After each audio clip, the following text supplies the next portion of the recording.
back. We're back. We're live again for the second time. Yes. Oh wait, what is the title on the actual YouTube channel? It says my podcast. My podcast. I think you could change that for us real quick. Can you access it from the actual YouTube account? We'll change it to TOTB live. Okay. All right. Let's see. Switching over. Okay. And while you do that, you can retitle it, right? If you go to YouTube Studio or whatever on our actual channel, right? While you do that, I'll bring us up to speed. It's our second live, and we're here for the what's going on? It's all good? Yeah. Okay. We're having a special.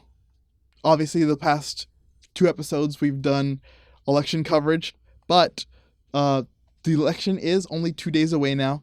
The polls are tightening, and we figured we need to do at least one episode for the actual election itself. And we're not going to cut out our stories that we wanted to do on some degenerate Democrats.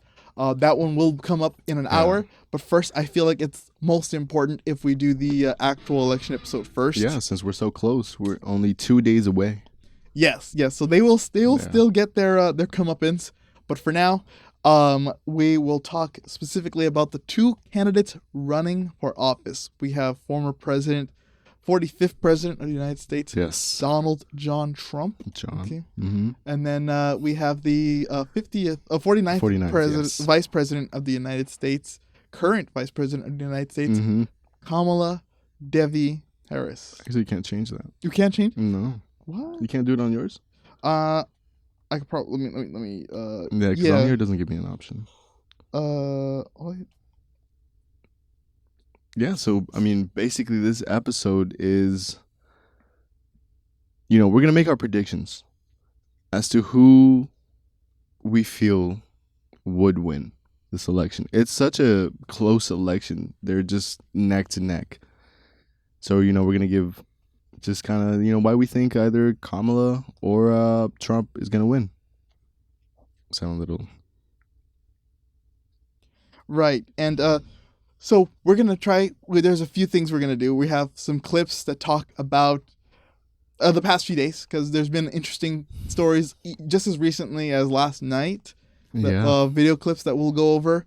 And then we'll present the cases, in our opinion, for who we believe will win or in what ways they could win.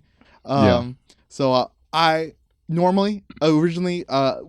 Usually we don't talk about it beforehand, but this time I did because I didn't want to I didn't want to disagree on things. So I asked Jay who did he think was going to win it beforehand, and he originally told me Trump. So in good competition to make an opposing case, I will be vouching for Kamala Harris. So today I will make my case as to why I believe that Kamala Harris will win the election. Again, just got to say, this is why he could win. Right. Well, he's saying he could win. I will say this is why she will win. I'm putting it down right here, right now. This is going to be my moment, right? This is where everybody makes... This is going to be the start of the prediction history. Yeah, this is where you start your career. Exactly. As someone who predicts everything. Exactly. This is where people will come to me like a Nostradamus. You're going to be like the gopher. Pull out every year, and then every 4 years this time. And then just kind of have you choose which side, and we'll bet based on that. Yeah, Punxsutawney Phil, like Punxsutawney Phil. Yeah. Right. Okay, I found it. Okay, awesome. Actually, I know I said we were gonna do the clips first. You want to present the case for Trump first? We'll see your map, right? You'll pull up your map while I edit this a little bit because I don't want to just I don't want to do nothing. So while I edit this, yeah. So you can pull up your election map so there is a special website. Let me do this for a little bit. There's a special website. You all can participate. I know there's only 2 days left, but you can all participate. It's called 270 to Win, and it is an interactive map for everybody. You can print out your map and then play along as in 2 days. You can check off what states you got right and what states you got wrong. It's kind of like bracketology, for March Madness. But with the lives of 335 million people, right? Americans, yes. So it's called 270 to Win, and I have created my prediction of a map on what I believe the states that Kamala Harris will win, and the states that I believe Donald Trump will win. And I sent. Sorry, I'm having technical difficulties. This mic got loose. Oh no! Yeah. That's all come apart. It's just this little handle right here. Oh, okay. I'm not sure. But... Here comes Dustin to help out. Yeah, oh no. What did you do? Oh no. What did I do? Oh no. This live stream is going haywire. Oh my gosh. It's over. This is very it's very poetic. You know, this is like what the election looks like right now. It's just like technical difficulties everywhere. Just like nothing's going right. We don't get what we want. We get what we have to go with. You know, it's like damn.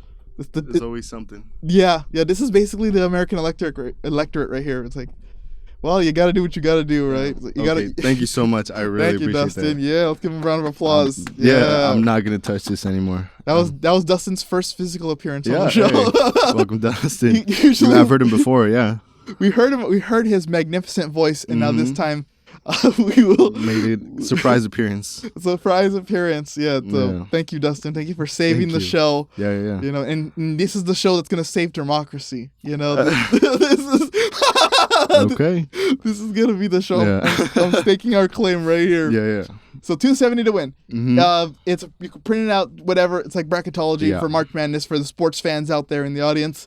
And I've picked mines. Jay's picked his. I've done mine. And yes. We're gonna present our cases as to who's gonna win. Okay. So I'll let Jay go first because right now I'm trying to fix the title for the live stream. So Jay, tell us who is winning. Who do you believe can win? Who is winning? And then and tell us why. Why you think that is? Look, this is why, as I proposed, Donald Trump could win. I'm not sure if he's gonna win. Still, figuring that out. So here's why he could win. Well, we have seven swing states right now, 7 battleground states, which are Georgia, North Carolina, Pennsylvania, Michigan, Wisconsin, Nevada, and Arizona. So these are the deciding states, which both of them are neck and neck. But first, I did want to talk about how each of these states were in the past elections. So first, I'll start with Georgia. Back in 2020, during the presidential election between Joe Biden and Donald Trump, Georgia had actually voted Democrat. And again, most of these were like super like razor thin margins of people winning. So Georgia went Democrat, North Carolina Republican, Pennsylvania Democrat, Michigan Democrat, Wisconsin Democrat, Nevada Democrat, Arizona Democrat. So, basically it was almost like a full win for Trump. But here's why I think Trump would win. Trump really has a way with people. He in some sort of weird sort of reason, he kind of relates to people in a way, and I think it's more of like a, how would you say, a sort of I guess he appeals to what humor and just the way someone would really act, because if you look at people in politics, they're presented a certain way, they act a certain way, and Trump is just really, out of left field. And it's what people like. He expresses his opinions. He's not afraid to really talk smack to people, and people like a leader who's really just strong, outgoing, very forward, very straight. And let's see. So I'm coming down. So I say, for most of the states out there, I think Kamala might have an advantage in the blue wall, which is Michigan. Sorry, let me pull up back here. Right. So it seems like Let's see. Okay, there we go. It seems like your so far your argument is kind of more like based on feel, right? Like it really is, because if you look at everything, people. I don't want to be like a but people aren't really. The majority of people aren't really into depth of in politics and stuff like that. They really go off based off what they see and what's presented to them, and the way each side is presented is like that side is bad, this side is bad, and people just go off of that whole vibe of So that's how I feel right now. Let me just pull this other thing up. Sorry, I'm a freaking mess right now. And so you have like right now it's just like there's no empirical data as to making your argument. You feel like because like you said, people don't pay attention a lot, right? They don't. Right. If the economy was doing incredible, people would still feel like the economy is doing bad, right? Just because I'd say the conservative media this time around has done an incredible job of pinning the hardship of high inflation all on Joe Biden. Just like in 2020, the media did an incredible job of placing all 2 million deaths of COVID all on Trump. Man, and it's a lot of like in the moment type things. Like, oh, he's up there now, so it's still happening now. It's not like, oh, it drags on from one president to the next. From one campaign to the next. It's kind of just like in the moment thing. Yeah. There's a economic teacher or an economic book, very famous. Maybe you've even heard the title before, but the title is "It's the Economy, Stupid," and the book is called that. Is the guy who wrote it is a political scientist, and he wrote it because his argument for the whole book is the main determining factor of every election cycle is the economy. It's always the number one issue, and it doesn't matter if empirically the data says we have a good economy. All that matters is how people feel like the economy is. Yeah. And right now the economy is better than it was before COVID. Right now, all the data, the GDP, Biden has had like some of the most historic growth, adding jobs, high GDP every month. But people still feel like it's harder to live than ever, and that's because of price gouging and stuff like that during COVID. So the conservative media is going to place that feeling of hardship all on Kamala Harris, and they've done a pretty good job so far. Yeah. I mean, as they always claim, she had 4 years as vice president to do all this work. Why wait until you're voted as president? Why take that time? Right. So, you said you had more for your map. Like you had what you were thinking of, right? Like the particular maps. Like you said, the blue wall. You had the blue wall. Yeah. So I'd give that to Kamala, Kamala Harris. Yeah, you gave it all to her. Bam. Except Pennsylvania. Yeah. You have over here that Trump wins Pennsylvania. Yeah, I really feel like Trump has Pennsylvania locked down.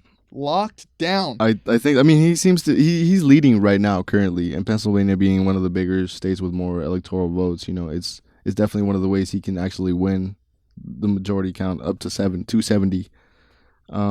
Let's see. I had a weird right here. Sorry, I have like a bunch of different stuff where I'm like all the posting tabs. Shit. Yeah. So coming through.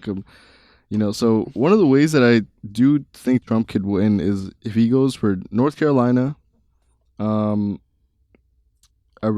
Arizona and Georgia. I think if he gets those, he'll get a clean 270, which I think is possible. I mean, he's leading in Arizona as well right now, which is a hard lean. But you were talking about earlier Iowa, right? Iowa, that's right. Iowa, which kind of came in at the end of a sort of swing state now, right? It's turning. Yeah. They're turning. Yeah. Because Trump had carried this. He dominated in Iowa the past 2 election cycles. Now, right, Barack Obama did win Iowa the 2 times he won. That's true. But it's usually solidly red. It's like a solidly red state. All their senators, their governors always end up being red, even if they vote blue for Democrats. Yeah, which has happened in early 2000 and 2004, where they were stated as a sort of swing state.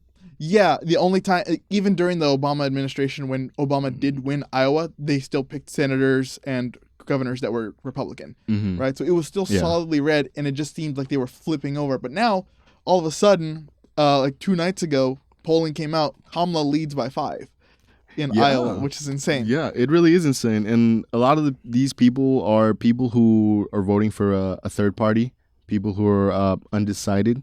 And the majority really comes from women themselves who are really coming out here and just joining, the cause for Kamala. And I feel like one of the reasons is because, she's a woman. Like, obviously nothing bad with that. She's a woman. But, women tend to have a lot of support for other women. And since it is the first time, we might have a female president, it is like one of those huge turning points where people really want to come out and be a part of all this. And you're right when you say that because historically, like even in 2016 when Hillary was running, there was a huge divide between men and women. Yeah. Right now, the gap between women voting for Trump and women voting for Kamala Harris is at historical margins. Oh yeah, there's Kamala's a clear leading like 40%. Like that is insane. No one leads a group by 40%. Oh yeah. So it's insane that she's dominating, and which is a good sign. Hillary didn't have that kind of dominance. She had a lead, like didn't. she had like 20%, but Kamala's got like 40%. Yeah, this is a whole wipeout. Yeah, it's just, and it's probably because Trump says, we're doing well with women. He's denying that he's doing terrible. He's like, oh, we're doing well. I think we're gonna win women by a lot, actually, if they count the legal votes. I mean, a lot of the stuff that he said is definitely not helping him. Yeah, you know all about all that. Very, very controversial stuff. Yeah, like 2 days ago, he goes, I'm gonna protect the women. Women want to protect her, and I'm gonna protect them whether they want it or not. Yeah, and I recently saw that actually Kamala Harris took that in like kind of out of context, where she just said, Trump said, he's gonna do, or he's gonna, she didn't say protect. She definitely didn't mention that, but she said that whether women like it or not, he's gonna, sort of go through with whatever he's going through. Yeah. So taking that out of context too. But again, people listen just to, listen to whatever they're being told. It's not like they go out and do, well, the majority don't. Yeah. And do their own research, Yeah, and so your final score is Donald Trump will win 287 to 251. I really think so. Again, Donald Trump, I think he's going to take Pennsylvania for sure. It's really leaning towards his. It's not a big lead, but, it's definitely leaning in his favor. And you got them splitting Nebraska and splitting Maine. Well, majority for Trump is Nebraska with, he gets 4 and she gets 1. And then in Maine, she gets 3 and he gets 1 because there's 4 delegates. So it's split off based on how much percentage of the state they get. So that's your final score. Yeah. Trump wins, not by a lot. Not by a lot. I don't think it's a landslide. I mean, as they've been, they've been neck to neck. They really just throughout basically those swing states. It's pretty similar to how he beat Hillary. I'll be honest. This is like, I think she won 54 to 82, 254 to 282. All right. So now here is mine. Mine's is a little different. Okay. This is my. I'll just jump straight into the final score. Go for it.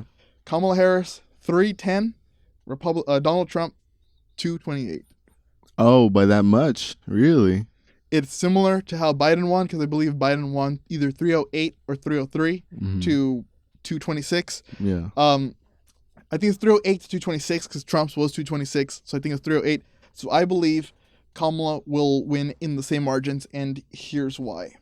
So right now in the polls, Arizona, I think a lot of people believe it's going to be a wash because Trump is leading by 2. And so he's technically flipping Arizona back because Hillary flipped Arizona and then Biden flipped Arizona. Yeah. And that's what caused Trump's loss, right? But if you look at the Senate race, right now it's Kari Lake versus Ruben Gallegos. At one point he had a 7-point lead, sure, and it's closed down to 5. Still not a major difference. Usually voters vote down ballot. And so I believe because Ruben Gallegos is a exciting candidate for Democrats, I believe he will help Kamala take Arizona back, despite the polling. Right. Doesn't matter. So you think Arizona's going to fall back to Kamala? I think it's falling back to Kamala. I think she's going to take it. Despite the polls saying it's going to Trump, I think it's going to Kamala. As far as Nevada goes, even though he's leading currently in Nevada, and it is kind of a swing state, Nevada is generally a blue state, and they often solidly vote blue because it is closer to the West Coast. So I think she will maintain that blue West Coast wall on that side of the country. So I think she's keeping Nevada. I think she will keep Georgia. You think she will keep Georgia? And even though Trump is leading in Georgia, I think she will keep Georgia. And that's because in the last few days, the NAACP did an internal poll among black men, which is she'd been struggling with black men. Biden had 88% of black men. She's got 77. But in a recent poll, she's gaining. She's gaining with black men in 50% to... So in this poll, the survey, I should say, that the NAACP has been doing, the last poll had her at 51% with black men. This new one has her at 57 among the same group that they've been polling. Yeah. So she's increased her lead. And Trump was at 27. Now he's at 21. So he's lost about 6%. She's gained 6%. And that can make all the difference in a state that was like Arizona or like Georgia, and to be honest, Pennsylvania too, because Pittsburgh has a huge black population. Mm-hmm. So that Georgia was won by Joe Biden by 11,000 votes. Remember that Trump phone call? I need 11,000 votes. Give me a break. That could be 11,000 people, 11,000 black men right there, right? Voting in Georgia. So I think because of those stats, I believe that means she will keep Georgia. I've also got her winning Iowa. And the reason why that is because we just discussed she's winning by 5. Yeah. And again, that's where, again, she's getting major support, from women all around. Mm-hmm. Where, on the other hand, Trump has the majority of men in that state towards him. What is it, like a 53 to a 40-something? Yeah. It's super close when it comes to men. When it comes to women, it's kind of a wash. Yeah. And I chose that she's going to flip Iowa because when polls get about as high as 5, it's kind of a certainty, right? Yeah. They still say it's close, but it's not as close as 1% or 0.2, right? So I'm giving that to Kamala. I'm also giving her Wisconsin simply because they've been electing Democrats recently. Yeah. Again, they're part of the blue wall. That's what they're known for, Democratic, basically. There has been abortion bills and Wisconsin Supreme Court justices, or Wisconsin Superior Court justices that have been elected that were far left. Mm-hmm. Right, and that was all in response to what happened with Roe versus Wade, and because of that, it makes me feel like it's kind of a memorandum or a referendum. A referendum on Trump. So I think she will maintain that, especially since Milwaukee as well is super blue and also has a high black population. I think she'll maintain her lead there. I'm giving her Michigan. And the polls have her winning, I think, only by 0.1% in Michigan. Mm-hmm. It's between her and Trump flipping back and forth at that small margin.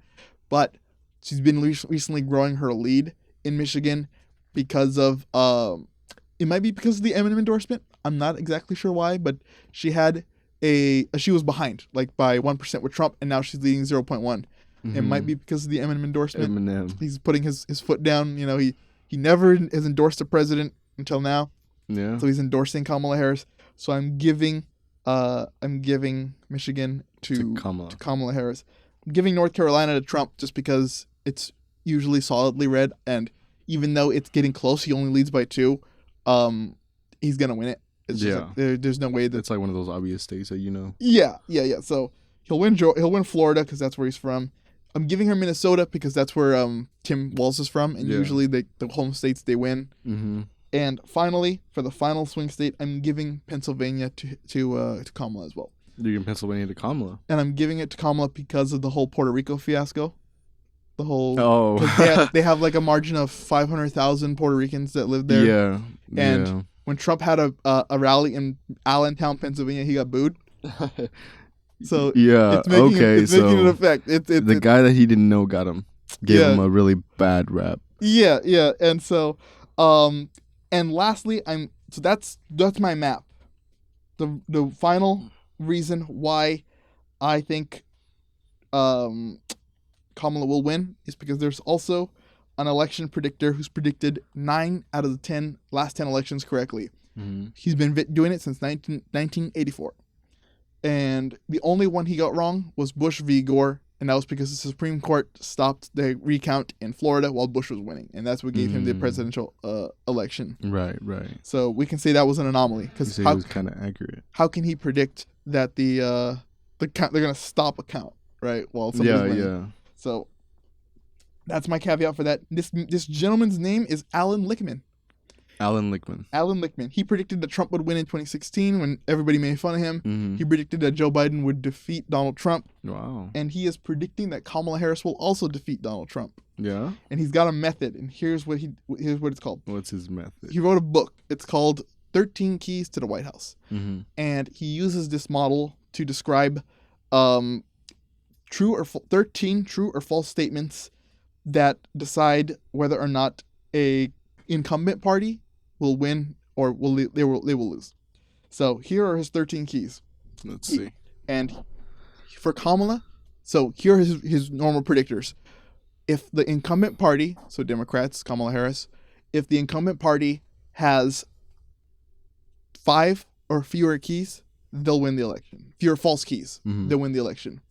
If they have 6 or more false keys, then the challenging party will win the election. In his count, Kamala has only 4 false keys. Really? So she's got 8 true keys. 8 true, 4 false. Exactly. So here are the keys that he has, and I'll tell you what he says is more or less what is true and what is not true, and they're based on true or false statements.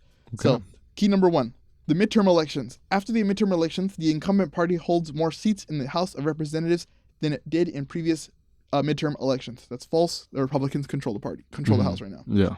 So that's one false key.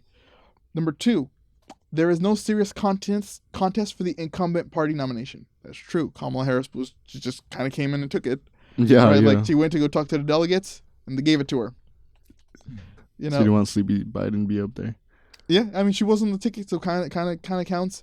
Number 3, the incumbent party candidate is the sitting president. That's false. It's not Joe Biden. Yeah. Joe Biden is the outgoing president. So that's 2 false keys. Mm-hmm. Number 3, there's no significant third party challenger. That's true. No one cares about Jill Stein. No one cares about what's his face? I even forgot. Bobby Kennedy. RFK. He dropped out. Yeah. Yeah. So he's not even running anymore. He dropped out. That's it. Who did he he endorsed Trump. Dang. Yeah. He said we must stop Kamala Harris presidency. Oh my God. You know. Hey, you always get somebody that flips over, and then you got Mike Pence saying he's not fit to be president. Yet he won't endorse Kamala. Not at all. We got Dick Cheney and Liz Cheney endorsing Kamala. Oh yeah. You know? Dick Cheney.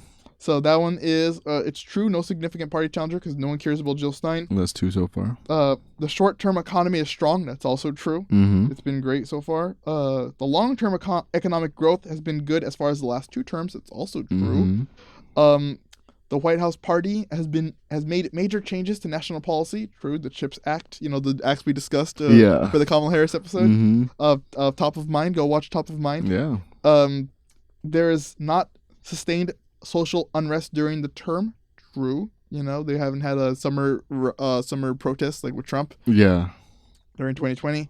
The White House administration and the party is untainted by scandal. True. I mean, the Afghanistan thing was part of Biden's administration. Yeah. The incumbent administration suffers no major failure in foreign or military affairs. Leans false because of Afghanistan. It leans false, yeah. And the war in Israel and the war going on right now in Ukraine. Yeah. So that one's the 3rd false key. And then the incumbent administration achieves a major success in foreign or military affairs. Leans true. And then the final false key, the incumbent party candidate is charismatic or a national hero. She's not a national hero, and she has very little charisma. But yeah, she's working on it. She's got more charisma than JD Vance. That's for sure. Hey, yeah, definitely more than what's his name from Florida? Ron DeSantis. Ron DeSantis Sanctimonious. He tried, but it was like a weird way. It was like a cardboard cutout of him would have more charisma. Yeah. Yeah, no, we saw he's faking it. Yeah, and he went around to endorse Trump. And then, so you know what I forgot to pick up? I'll mention it. There was a clip. Maybe you can find it. There's a clip of Nikki Haley when she was running against Donald Trump. She said, on January 21st, there will be a woman president, and it's either going to be me or Kamala Harris. And this was before she was running, mind you. This was when Joe Biden was running. Oh, wow. This was during the primaries when Joe Biden was still in the race. She goes, on January 21st, there will be a woman president. It will either be me or Kamala Harris because Donald Trump cannot beat Kamala Harris in a general election. Let's speak some hard truths. If Donald Trump becomes the Republican nominee, we will get a President Kamala Harris. You mark my words. He cannot win a general election. Look at Iowa, look at New Hampshire. He can't get independents. He can't get suburban women. He's losing Republicans who say they don't want him. and will vote for someone else. It's a problem. This is not personal for me. I have no problems with Donald Trump. I voted for him twice. I was proud to serve in his administration. This is about the fact America can't lose again. We lost in 2018, we lost in 2020, we lost in 2022. How many more times do we have to lose before we realize we have got to right this ship? Damn, his own party is even like against him. Yeah, she's not only is she against him, but she might actually be right, right? Yeah, yeah. That was like 7 months before the election. Man. She might, before even knowing that Joe Biden was gonna drop out, before anybody knew that, she already said it's gonna be Kamala Harris. It's gonna be Kamala Harris. And nobody has told her, nobody has pressed her on it. Like, oh, here's a prediction you made 7 months ago when you were running. Do you still think this is true? She said it's gonna be President Kamala Harris or me as the president of the United States. So. We already knew she wasn't. With all the backstory to her. No, that was the South Dakota governor, Kristi Noem. Oh yeah. This is she used to work for Trump as a United Nations ambassador. This is Nikki Haley from South Carolina. Yeah. So that was South Dakota, South Carolina. They're in the South. They're both kind of the same, but they have their own identities, I guess. Yeah. So that was South Dakota, Kristi Noem. This is South Carolina, Nikki Haley. And Nikki Haley, when she was running, she said that. So I think it's interesting, and that is why I believe that Kamala Harris will win the general election 2 days from now. In fact, the election starts pretty much tomorrow. Not really. So I know I explained this to you, but I'll explain it to the audience. Mm-hmm. Every midnight on election day, whatever it may be. So this year it's Tuesday, November 5th. Tuesday, November 5th at 12 a.m., there is a tiny little county in New Hampshire called Dixville Notch. And every midnight, there are 6 people who vote. That's as big as the county gets. There's 3 delegates. And when they vote, we find out who wins that county. And interestingly enough, the past few people who win unanimously win the presidential election. So Joe Biden won all 3 votes in 2020. In 2016, Hillary Clinton split them with Trump. She won 2 out of 3. And then in 2012 and 2008, Obama won all 3 of those times. So we might know as soon as midnight on Tuesday, November 5th, who will actually win the presidential election. Yeah.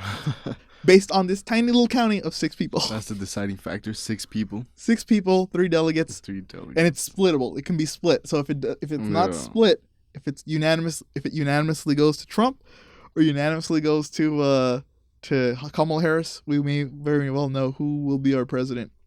Number 47. 47th president. 47th president. Mm-hmm. So that is. What do you think of my explanation for why Kamala Harris will win? It's more based on data than it is feeling, because the feeling is not really good now. That's what I think. With Trump's thing, his whole thing, his idea was playing the character to the people.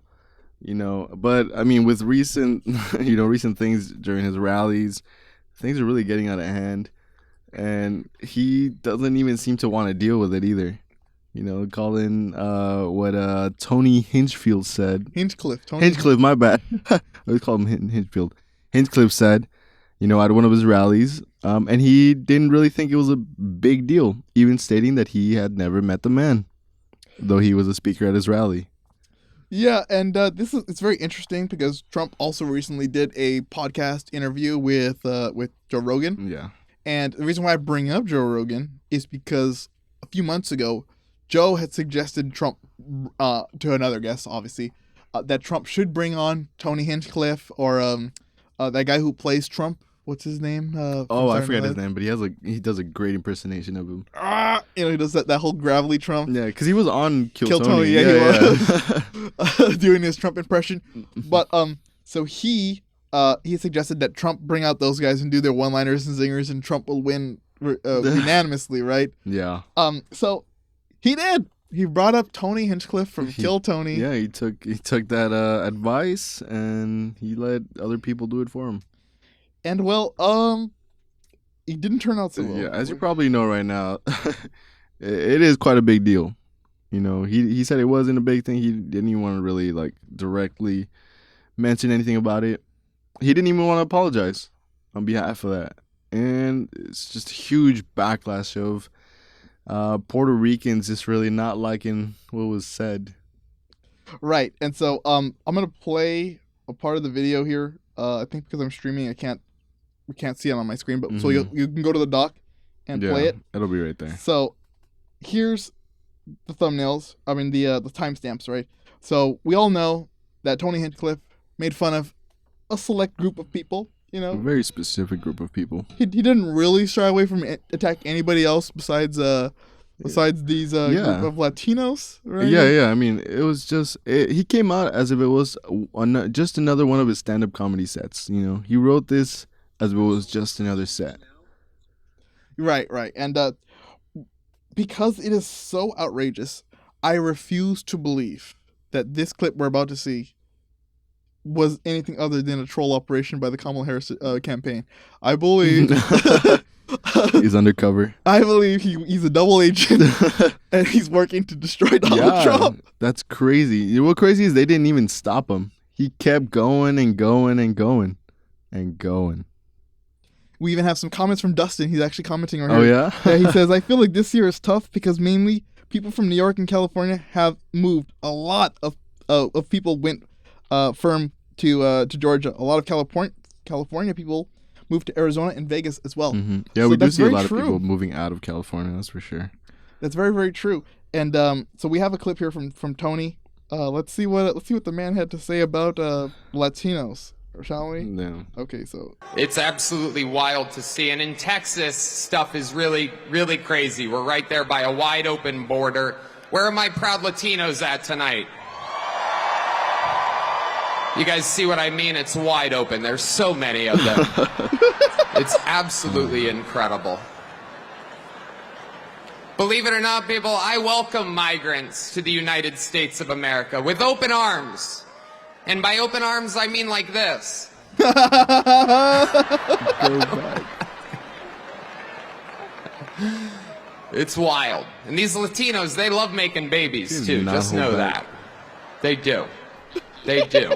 There's no pulling out.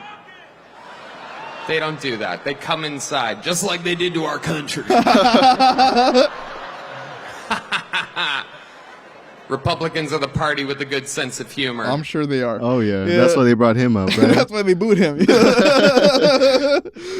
So, Oh, man. yeah, that's not the only clip I want to show. I got one more. Hold on. And there's one at the end that specifically I want to show just because it's like chef's kiss, right? Yeah, it's like the cherry on top. So he attacked Latinos.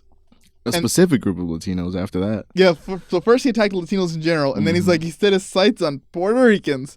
Yeah, straight Puerto Ricans. And again, Puerto Ricans are Americans. They are. You know? They are. It is It's funny how uncommon people don't know that they think that those people who come from Puerto Rico are immigrants. yeah, that's what they think. They're actual Americans. They're Like, American. It's yeah. U.S. territory. Yeah.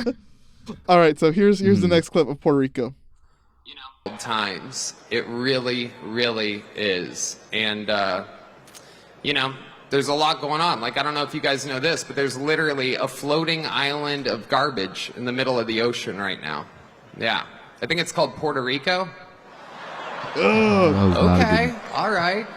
Okay. All right, so that was what he said about Puerto Rico. good- Yeah. And what's funny is, Trump had a Puerto Rican superstar come up to his rally recently. I don't know if you saw it. Who was it? Do you know a artist by the name of Nicky Jam? Oh, yeah. Him and another one. They were both endorsing him. And they both got a lot of hate from the Latino community because they were endorsing, Donald Trump. And I don't know if you know, but it's gone as far to as, like, one of them, they had collaborated with this other band called Mana.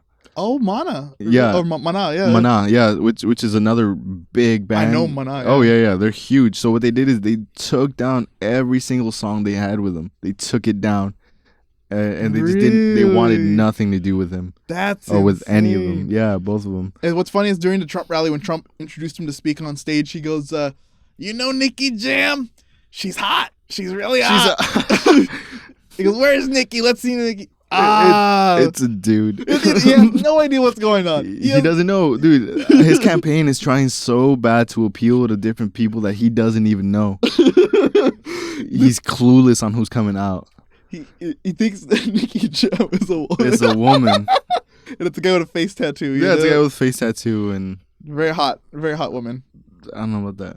I mean, he might identify as a woman. No problem with that, but There's a podcaster I love. He's an Argentinian podcaster. His name is David Pacman. He goes, a horrible case of misgendering going on at the Trump rally. Oh man, calling Nicky Jam a hot woman.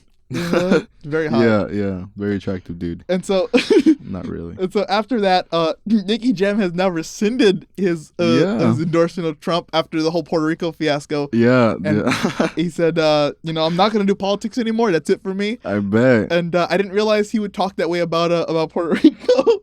And then his career got destroyed. And that's it. So now I don't think he's just done with politics. I think now involuntarily he's done with music.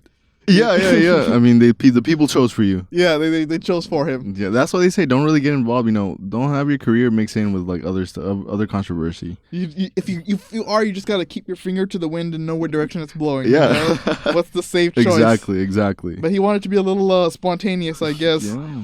And so I think that's just hilarious. It's funny as heck. Even Bad Bunny, Jennifer Lopez, they've all come out to endorse Kamala Harris. Yeah, Jennifer Lopez, Bad Bunny. Which are usually not politically... Well, I think Jennifer Lopez has endorsed Biden and other candidates before, but Bad Bunny hasn't. And he is Puerto Rican. Ricky Martin as well has come out. Ricky Martin? Yeah. Wow. So we have all pretty big celebrities. Oh, yeah. In the Latino community. Yeah. Oh, yeah. So that's what makes me... and given that there's a lot of Puerto Ricans in Pennsylvania, that's why I choose Pennsylvania for Kamala. Here's the last epic clip from Tony Hinchcliffe. Obviously, he didn't know this would happen, but this is probably my favorite part of the whole rally, and I'll bring up why. So here's this. It's like a New York, because Trump's from New York, Kamala's from California, and it's like it's a California versus New York thing, and Tony sets that up beautifully. And sort of like East Coast, West Coast. And I know you're gonna laugh while I'm bringing this part up. I don't know if you saw this section, but here's what he says. Let's beat the team from California. The team from New York should beat the team from California, not only in this election, but in the World Series of Baseball, America's sport. I love you, New York. And we all know how that turned out. We know how that turned out. Yeah. Sorry, Yankees. It's over. In 5 games, they blew a 5-run lead in their own stadium. Oh no! So we'll find out on November 5th if it'll be a clean sweep from the team from California. Yeah. Dude, we already know that was false. Because the Dodgers beat the Mets, New York. They beat the Yankees, New York. The Yankees, yeah. And apparently the Giants also lost. The New York Giants lost a football game on that same day. The New York Knicks lost their basketball game. Crazy. They became the first city in sports history to lose a game. In that scene, because even the team from New York in the MLS also lost. The New York Knicks lost. They took the biggest L. Holy crap! L after L. L after L. It was not a good day. It was not for New York. Hey, they should realize a lot of people who play in sports are Puerto Rican too. That's true. Yeah. And so I had also seen on Threads somebody mentioned the last time. It was a Giants fan who said this. The last time the Dodgers won the World Series was in 2020. And who also lost that year was Donald Trump in the 2020 election. Yeah. 4 years later, the Dodgers have once again won the World Series, and Donald Trump is once again running for president. Ooh. It's entirely possible that he will lose again, and it might be because of the Dodgers. Yeah, I mean, it was only up to a point where you can defend this man, and then after that, just kind of left him on his own because they don't want to release his medical records. He is an older man. He's in his 80s. Should have been retired like 20 years ago. He hates when people say he's in his 80s because he's 78, right? And he goes, I'm far, far, far away from 80. I'm far away from 80. Last time he mentioned yeah. Because he goes, they said I'm in my 80s. I'm not in my 80s. I'm far, far away from my 80s. I think he offended 2 years off. So it's been turmoil for the Trump campaign. Yeah. And I thought that clip was beautiful because he's like the team from New York should beat the team from California in the World Series, and that didn't happen. And how long was his speech? His speech? Or his set? His set was 12 minutes. And nobody stopped him after what he said. He got booed twice in this set. And so, what do you think Donald Trump had to say about this? I know what he had to say. Well, in in quite the scene, Donald Trump arrived at a remark to give some remarks at a rally in a dump truck. In a dump truck. It's a white dump truck with Trump right on the side. Fitting. Very fitting. I don't know what he thought that was, what it symbolized, but it made it that it symbolized him. Well, it's a reaction to Joe Biden at a rally. Joe Biden was responding to Tony Hinchcliffe's set. He said, Puerto Rico is not a floating island of garbage. The only garbage I see are his supporters.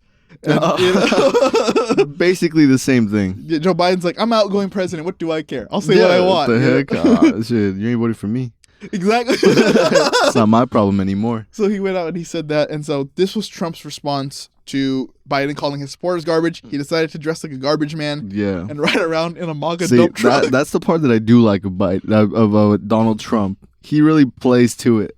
He does. He does. It's funny. He's hilarious. He's a hilarious man, really. It's why he went to McDonald's to go work a shift. Because Kamala said she works at McDonald's, but she doesn't provide any proof. So Trump says, I will provide the proof that I did work at McDonald's. I think they've actually clarified that she didn't. Because I don't know if you saw, they had a photo of her back in, I forgot what year, that she was working. And it's supposed to be, it was actually, they found the original photo, which was of another person that they had posted her face on. And they didn't edit it or anything. They just posted her face and they didn't edit lighting or nothing. It's the exact same. I think photo. it was like a hoax. It was it wasn't officially from the campaign. It probably was something circulated from these Democrat accounts that goes all over Twitter. Because I saw that too. But I'm like, there's no way the Harris campaign would put something out this horribly edited, right? Pretty sure they did. I don't think it was from sure at this point. I mean, it's obviously not coming from official, right? What I'm saying is it's not officially launched by them. But if you mean a subterfuge, then probably, right? Subterfuge. Yeah. But as far as official, it wouldn't officially come from their account. There's no way they're going to defend that. And it's probably because they can't. Maybe she wouldn't. Maybe she didn't take a picture. Maybe she didn't. She threw away all her uniform. So there's no way she can provide proof. All we can do is take her word for it. But what's funny is they also say that Trump stunt was also staged. The customers were paid to be there. Yeah. They were actors, and then the whole restaurant was shut down. So Trump didn't actually interact with any of the customers there. Yeah, it was all actors and stuff. Yeah, that he did that. Unlike Kike Hernandez, tomorrow at the Alhambra Raising Cane's, Kike Hernandez is going to work a shift. Oh, is he really? Yeah. Fresh off his World Series. Yeah, he needs the money, I guess. He's he's broke after that whole World Series. Just a humble dude. He's gonna clock into Raising Cane's. Clock in, work hard, earn his money. So if you're watching live on Valley Boulevard in Alhambra, California, Kike, also known as Enrique Hernandez, World Series champion 2 times, will be at the Raising Cane's. Yeah, you can get served by him. Make sure you support it. He's a great guy. Yeah. So there's that. Now let's look at the Trump response to Tony Hinchcliffe. We heard Biden's response. Yeah. And now let's hear the president's response himself. 150 million people are not garbage. I can tell you who the real garbage is, but we won't say that. As he goes into a garbage. The dump truck when he's being on it. The president struggling there, passing the door. Might even stumble a little. They just push him inside the dump truck. Alright guys, how do you like my garbage truck? This truck is in honor of Kamala and Joe Biden. And Joe Biden should be ashamed of himself if he knows what he's even doing. And she should be ashamed because she shouldn't let him do it. She's the vice president, but I assume she's acting as the president. She should never have let that happen. I love Puerto Rico, and Puerto Rico loves me. I don't know anything about a comedian. I love Puerto Rico. Nobody's done more for Puerto Rico than me. I took care of them when they had the big hurricanes, and nobody gets along better with Puerto Rico and the Puerto Rican people than me. They love me and I love them. I don't know anything about the comedian. I don't know who he is. I've never seen him. I heard he made a statement, but it was just a statement that he made. He's a comedian. What can I tell you? I know nothing about him. I don't know why he's there. You put comedians up, and I guess he went on earlier in the show. I don't know. As he does, definitely, push himself away from any sort of controversy like that, as he's done before. As he say, there are good people, they turn out to be not so good people. I love that someone put a compilation together that Trump seems to know everything about everything when he needs to. He knows more than the generals. He knows more than the plane developers. He knows more than doctors. He knows more than doctors. He knows more than building engineers. Yeah. But he doesn't know anything about anything when he doesn't. So it's like Nick Fuentes. I don't know who that is, despite having lunch with him. Lil Jon. I don't know who that is, despite being on The Apprentice with him.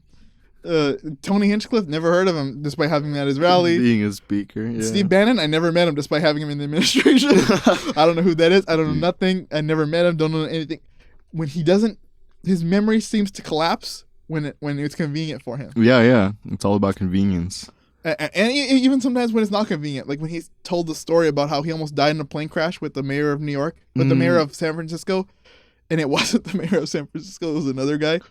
There were two black guys, and he got them confused. Confusing your black guys. Yeah, because the guy who was in the plane with Trump goes, it was actually me. The story is true, it just wasn't. It was. I think his name was Willie Brown. He goes, it wasn't Willie Brown. It was me. It was me. We were in the plane together, and that almost happened. There was a malfunction, but wow. Yeah, so maybe even when it's inconvenient for Trump, his memory collapses. Either way. Either way. And he doesn't know anything about anything when it's also convenient, but he knows everything when it's most important, right? So hey, really take that into consideration. The collapsing mind. About a guy who knows nothing about anything. Yeah, even though it's happening through his own means. Right. And so that's a choice. Oh my God. These are our choices, America. These are our choices. He didn't even bother to, say, hey, I want you guys to forgive him or forgive us, or I want to say something about it. He had nothing to say except distance himself from the man. He's a comedian. What's he gonna do? And I like how even JD Vance goes, "It's a comedian. We gotta stop being offended so soon." Obviously, it wasn't a good joke, but we get offended too quickly. Rick Scott, one of the most MAGA senators in the Senate, said it was a bad joke. It bombed. He should have never said it. And Puerto Rico is great. I love Puerto Rico. I've been there many times, and I'm going back in the future. Yeah, dude, and you see all these videos of Puerto Rican citizens just burning MAGA shirts and hats and just any accessory they have that are branded MAGA in relation to Donald Trump are just being burnt. Just being burned. Why they had it in the first place, I will never know. I will never understand. But I'm glad they came to the right decision eventually. Yeah, and then people even have started threatening, Donald Trump. They said, hey, you say that, to Tony Hinchcliffe, like, you say that about, Puerto Rico, yet you're out here vacationing and you like our beaches and stuff like that, like, come on. And so that's Trump and Tony Hinchcliffe, the match made in hell. And Right. And so to close out the show, I want to close it out on something funny, because we've attacked both of them a lot, but I want to close it out. So last night was a brand new episode of Saturday Night Live, and Vice President Kamala Harris showed up. Yeah. She made her appearance on her acting debut on Saturday Night Live. So I want to end the show with that. So or at least end the first episode. If you're watching us live, we're not done yet. There'll be a second hour for our second episode where we'll talk about some degen Democrats. Yeah, just continuing on to this. But this will be the end of the election special episode. So if you're watching in syndication, this is how we'll close out the episode. So here is Kamala Harris talking to her doppelganger. Her doppelganger Maya Rudolph as Kamala Harris. As Kamala Harris. So let me get to the timestamp. And you said you didn't know this was going to happen. No, right? I didn't know. And you said you had noticed on the day, right? Yesterday they announced she was going to be on the show. So here we go. Here is Maya Rudolph as Kamala Harris on Saturday Night Live. So, I'm being set up tonight, right? So I'm doing this town hall with Concast, C-O-N, right? Con, because it's a con job, Concast, C-O-N, not C-O-M, C-O-N, cast. So I'm doing it, and it's NBC, the worst. Because you know what? The fake news media is corrupt. So I'll see you later on NBC. I look forward to it. That was good. So that's that. Yeah. That was hilarious. All right. Close out the show. Rate Kamala's acting skills? 1 out of 10. Well, I'll give it a 6. The 6. I'll give it a 6. You know, she wasn't trying, but hey, it was there. It was there. Hey, you know, she showed a lot of charisma, I guess, when she's acting, you know, so Yeah, when she's natural, I guess she doesn't have any. Hey, maybe act with some charisma. That means we know she's being honest with us when she's talking Yeah, on yeah. stage, you Hey, know? well, now you know. Yeah, honest Kamala. Yeah, honest Kamala. Yeah, honest Auntie Kamala. There you go. There you go. I give her 5. I'll give her a little less. She wasn't too bad, but I feel like maybe, I don't know, it's just something about her. Maybe it's just Saturday Night Live and the fact that it's live first time. You know, I'm being a little harsh on her, so I'll give her a 5. You know. Yeah, I mean, you would think she would have done better. She's used to being in front of all these crowds. That's true. But probably because she wasn't reading a teleprompter. She's reading the giant cue cards. Probably. A little different. Yeah, a little different. Yeah, usually she sees it scrolling along. Now she sees some underpaid intern going like this, you know. Taking a second to flip over the giant cards and back up. Yeah. So some intern, you know, poor guy. Yeah, like, probably not even getting paid or anything. Yeah, no, probably no, that doesn't sound like Lauren Michaels to me. It's all experience hours. You're paid in exposure. Yeah. Basically, you know, take it or leave it. Exactly. So that was the cold open for Saturday Night Live. Yeah. You know, happy voting, everybody. Yeah. If you haven't, No, go. If you haven't voted yet, I believe early voting is still open. But I will tell you, I think registration is closed. You can register on election day, but you only get a provisional ballot, so you get counted last. Yeah. So if you voted early, you know, good job. Participate in our civil liberties. Yeah, and as we say, always do your research. You know, take everything into consideration. And we passed the whole episode without having to give any disclaimers. Everything was fair and accurate.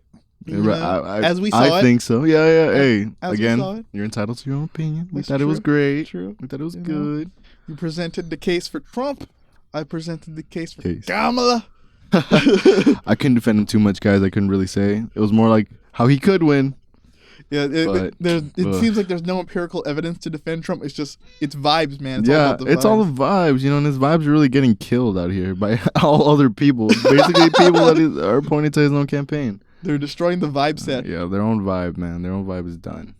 So that was the first episode we did. Yes. Stay tuned. We're gonna keep rolling for the live as we're live here for the second episode. But that was the end of the first episode. We hope you guys had a great time with the live stream. We hope you guys have a great time with this episode. Hopefully you'll learn something. Hopefully you do vote, and if you don't, to write. And do you, man? Let's end this first episode with our new slogan. Remember our new slogan? No. It's we always say it. Hey. Oh. And remember. Oh. It is what it is. No, not that. No, it's not the other one. Okay, I got you. And if you know what, you need to vote, because if you're not, don't be a chump. Don't be a damn chump, bro. Don't be a chump. You already know. You already know. Vote. Come on, man. Go vote. It counts. It counts. Unless you're in California, then if you're voting Republican, then you gotta get 5 million of your friends to vote with you. Move out the state. Yeah, probably. Better chance moving out the state. Alrighty, everybody, don't be a chump. See you next time.